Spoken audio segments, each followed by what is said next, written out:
Hello guys, मैं हूं नवीन और शुरू करते हैं हमारी वीडियो की तरफ। और आज हम बात करेंगे अभी के इस साल के सबसे बड़े क्वेश्चन की, जो कि है कि will the market fall in 2025। क्या स्टॉक मार्केट 2025 में गिरेगा, क्या वो क्रैश होने वाला है। तो इन्हीं कुछ क्वेश्चंस के साथ कुछ रिपोर्टर्स जो है गए थे और इसी के लिए इसका एक जवाब जो है हमारे बहुत अच्छे और बहुत बड़े इकोनॉमिस्ट से मिला, जिनका नाम है हैरी डेंट। हैरी डेंट का अभी आपने रीसेंट वाला पब्लिकेशन में सुना होगा, उनका जो रीसेंट इंटरव्यू अभी आपको पता चला होगा कि उन्होंने अभी प्रिडिक्ट किया है कि 2025 में जो है मार्केट क्रैश हो सकता है, अमेरिकन मार्केट क्रैश हो सकता है। ठीक है, अमेरिकन मार्केट क्रैश होने की वजह क्या बताया उन्होंने? उन्होंने बताया कि इस बार भी जैसे 2008 में लेमन ब्रदर्स के टाइम पर होम लोन की वजह से हुआ था, जिसमें रीपेमेंट नहीं हो पा रही थी या फिर बहुत सारे जंक लोन्स हो गए थे जो कि इन्वेस्टर्स को बेच दिए गए थे, तो वो प्रॉब्लम बहुत बड़ी हो गई थी और जिसके लिए जो है लेमन ब्रदर्स का जो बैंक था वो भी कुछ नहीं कर पाया था।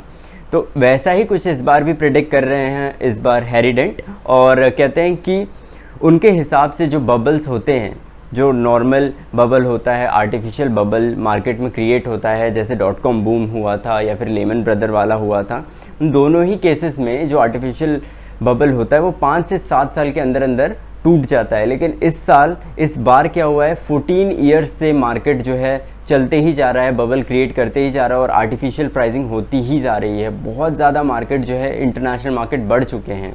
ठीक है, जिसकी वजह से वो कहते हैं कि S&P जो इंडेक्स है वो गिर सकता है, S&P 500 वो इंडेक्स गिर सकता है 86%, और जो नैस्डैक है वो 92% तक गिर सकता है। आप सोच सकते हैं कि कितना बड़ा क्रैश हो सकता है ये।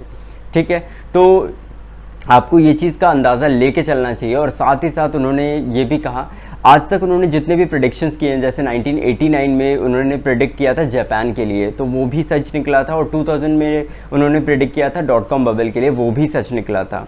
2008 में ये जो लेमन ब्रदर वाला क्राइसिस था, ये आपको पता होगा कि इसमें इंडियन मार्केट पे भी काफ़ी अच्छा खासा इफेक्ट हुआ था, जिसकी वजह से 52% के अराउंड तक मार्केट जो है फॉल कर चुका था।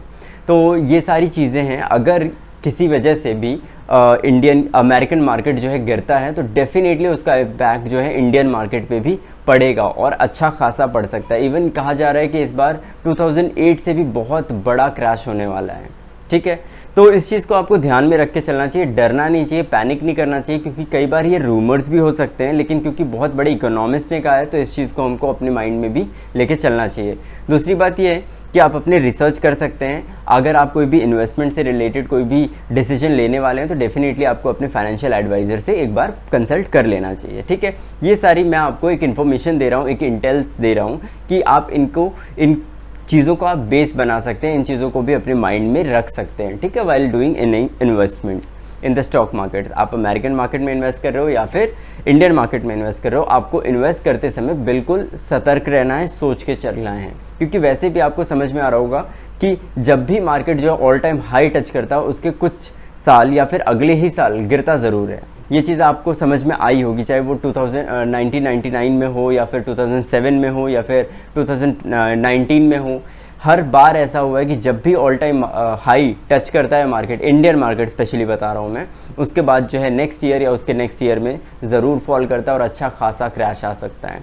तो इन सब चीज़ों को मद्देनज़र रखते हुए ये चीज़ पता चलती है कि हो सकता है कि ये क्रैश हो सकता है ना, क्योंकि बहुत ज़्यादा स्टॉक मार्केट में ग्रीड भी बढ़ चुका है और हमको जो है डिफाइन नहीं कर पा रहे हैं, अर्निंग्स जस्टिफाई नहीं कर पा रही हैं इनसे। आप इतना समझ चुके होंगे कि अगर आप पी रेशियो भी देखें तो उसमें भी जो आपका ये प्राइजेस चल रहे हैं सेंसेक्स के या निफ्टी के, तो वो भी जो है एक दूसरे को जस्टिफाई नहीं कर पा रहे हैं। ठीक है, तो इन सब चीज़ों को भी आपको ध्यान रखना चाहिए। जो भी बहुत अलग अलग तरीके की स्टॉक्स जो है बहुत तेज़ी से बढ़ रहे हैं, जो कि बहुत अनप्रिडिक्टेबल है, और या फिर बहुत ज़्यादा कह सकते हो आप कि समझ नहीं सकते हम कि ये किस तरीके से बढ़ रहा है और क्यों बढ़ रहा है। ठीक है, हैरी डेंट ने जो है जिस स्टॉक का एग्जांपल दिया, उन्होंने एग्जांपल दिया एनवीडिया का, जो कि अभी बहुत अमेरिका की सेकंड सबसे बड़ी कंपनी बन चुकी है ना।